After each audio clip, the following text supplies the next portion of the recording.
تب اس وقت کے صدر جنرل ضیاء الحق منی اسلامی سربراہ کانفرنس میں شرکت کے لیے کویت میں تھے اور یہ کانفرنس اسی روز شروع ہونے والی تھی، جبکہ وزیر اعظم محمد خان جونیجو کراچی میں تھے۔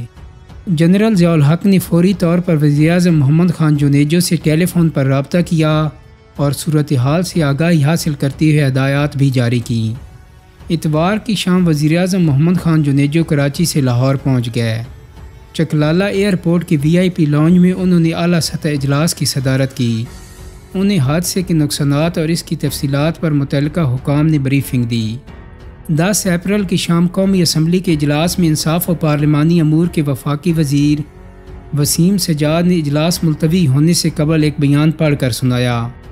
دوستو، یہ پہلا سرکاری اعلان تھا جس میں باقاعدہ طور پر اوجری کیمپ کے حادثے کی تحقیقات کا اعلان کیا گیا۔ امریکی محکمہ دفاع نے پیر کے روز بحریہ کے بم ڈسپوزل سکواڈ پر مشتمل ٹیم اسلام آباد روانہ کر دی تاکہ وہ دھماکے کے بعد سلامت بچ جانے والے گولہ بارود کو ٹھکانے لگانے میں پاکستانی اہلکاروں کی معاونت کر سکے۔ 11 اپریل کو کویت سے واپس پہنچنے کے بعد صدر جنرل ضیاء الحق نے جائے وقوعہ کے دورے اور متاثرین سے ملاقاتوں کے بعد پریس کانفرنس سے خطاب کرتے ہوئے اعلان کیا کہ حادثے کی وجوہات جاننے کے لیے انکوائری کا حکم دیا جا چکا ہے کہ آیا یہ واقعہ تھا، حادثہ تھا یا غفلت کا نتیجہ تھا۔ صدر ضیاء الحق نے کہا کہ وہ حقائق پر پردہ ڈالنے کے عادی نہیں ہیں۔ ان کا کہنا تھا کہ لوگ کہتے ہیں کہ اتنا گولہ بارود گنجان آباد علاقے میں کیوں رکھا گیا۔ اس بارے میں عرض ہے کہ اوجڑی کیمپ قیام پاکستان سے قبل کا ہے، وہاں اسی زمانے سے فوجی یونٹیں رہتی ہیں۔ انہوں نے کہا کہ جہاں بھی افواج پاکستان کی کوئی تنصیبات ہوتی ہیں وہاں پوری احتیاطی تدابیر کی جاتی ہے۔ اب یہ انکوائری کمیشن طے کرے گا کہ سانحہ تخریب کاری سے ہوا یا غفلت اور لاپرواہی سے۔ جنرل ضیاء نے ایک سوال کے جواب میں کہا کہ یہ افواہ کہ کیمپ میں ذخیرہ شدہ ہتھیار افغان مجاہدین کو دیے جانے تھے محض افواہ اور قیاس ہے۔ سابق vice chief of staff general Khalid Mahmood Arif اپنی کتاب ورکنگ ود ضیاء میں لکھتے ہیں کہ اس بدقسمت صبح جب کچھ غیر تربیت یافتہ اہلکار ایمونیشن ایک جگہ سے دوسری جگہ منتقل کر رہے تھے تو حادثہ رونما ہو گیا۔ ہوا یوں کہ 122 ملی میٹر کے راکٹ سے بھرا ایک باکس جس کو انبار سے سلائیڈ کر کے اتارا جا رہا تھا نیچے گر گیا۔ ایک دھماکے کے ساتھ زمین سے ٹکرانے کے باعث یہ باکس پھٹ گیا۔ اس کے نتیجے میں دھماکہ ہوا اور آگ بھڑک اٹھی۔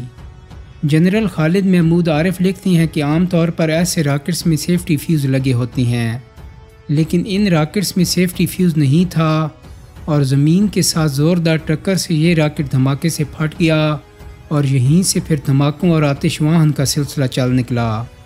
سانحہ اوجڑی کیمپ کے بارے میں جنرل حمید گل کا کہنا تھا کہ یہ حادثہ اس وقت ہوا جب افغانستان میں قیام امن کے معاملات حتمی شکل اختیار کر رہے تھے اور یہ بات واضح ہو چکی تھی کہ مزید جنگ و جدل نہیں ہوگا، تو اس مرحلے پر امریکیوں کو یہ فکر لاحق ہوئی کہ طویل عرصے تک جاری رکھنے والی جنگ کے لیے انہوں نے اسلحہ کے انبار پاکستان میں لگائے تھے جو یہاں سے افغانستان منتقل کیے جا رہے تھے، لیکن جنگ کے خاتمے کی صورت میں ظاہر ہے کہ اس اسلحے کی یہاں سے دوبارہ امریکی منتقلی ممکن نہیں تھی، کیونکہ یہ سارا اسلحہ براہ راست امریکہ سے یہاں نہیں پہنچا تھا بلکہ دنیا بھر میں پھیلے ہوئے امریکی اسلحے کے تاجروں نے امریکی ادائیگی پر یہ اسلحہ یہاں تک پہنچایا تھا۔ جنرل حمید گل کہتے ہیں کہ ان میں مصر بھی شامل تھا جہاں کی اسلحہ ساز فیکٹری سے یہ اسلحہ پاکستان پہنچایا جاتا تھا۔ جن دنوں افغان جنگ سمٹ رہی تھی انہی دنوں میں اسلحے کی کچھ پیٹیاں مصر سے پاکستان پہنچی تھیں۔ جنرل حمید گل کا کہنا تھا کہ انہی پیٹیوں میں وہ آتشگیر مادہ تھا جس نے سپارک کیا اور اوجری کیمپ کے حادثے کا باعث بن گیا۔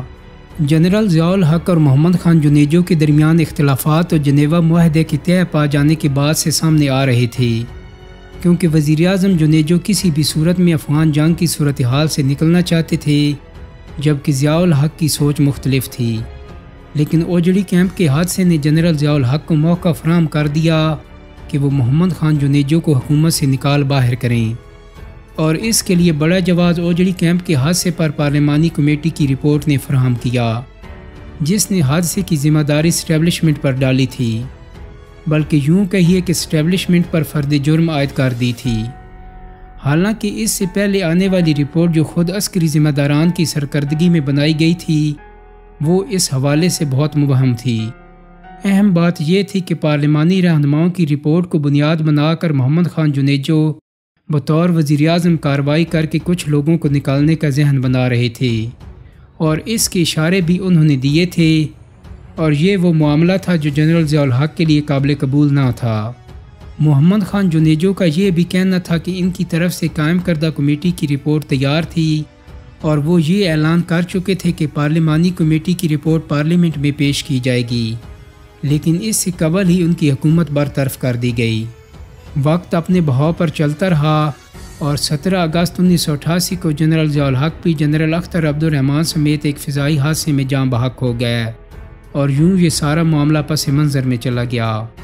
دوستو، امید کرتا ہوں کہ میری آج کی ویڈیو آپ کو پسند آئی ہوگی۔